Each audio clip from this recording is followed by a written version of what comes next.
Épître aux Hébreux, chapitre 3.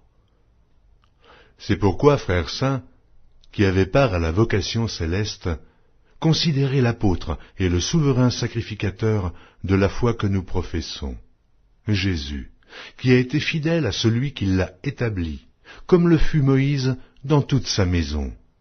Car il a été jugé digne d'une gloire d'autant supérieure à celle de Moïse, que celui qui a construit une maison a plus d'honneur que la maison même. Chaque maison est construite par quelqu'un, mais celui qui a construit toute chose, c'est Dieu.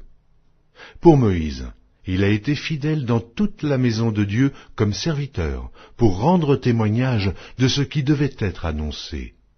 Mais Christ l'est comme fils sur sa maison, et sa maison, c'est nous, pourvu que nous retenions jusqu'à la fin la ferme confiance et l'espérance dont nous nous glorifions.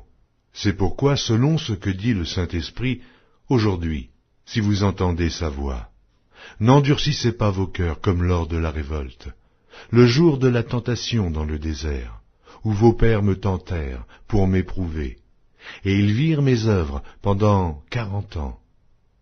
Aussi je fus irrité contre cette génération, et je dis, ils ont toujours un cœur qui s'égare, ils n'ont pas connu mes voies. Je jurai donc dans ma colère, ils n'entreront pas dans mon repos. Prenez garde, frères, que quelqu'un de vous n'ait un cœur mauvais et incrédule, au point de se détourner du Dieu vivant.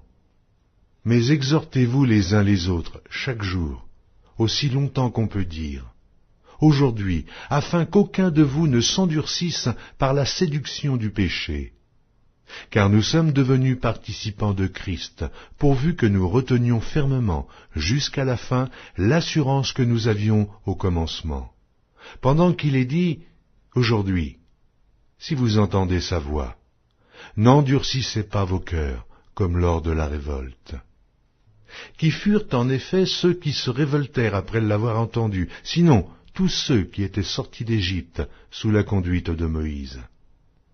Et contre qui Dieu fut-il irrité pendant 40 ans, sinon contre ceux qui péchaient et dont les cadavres tombèrent dans le désert?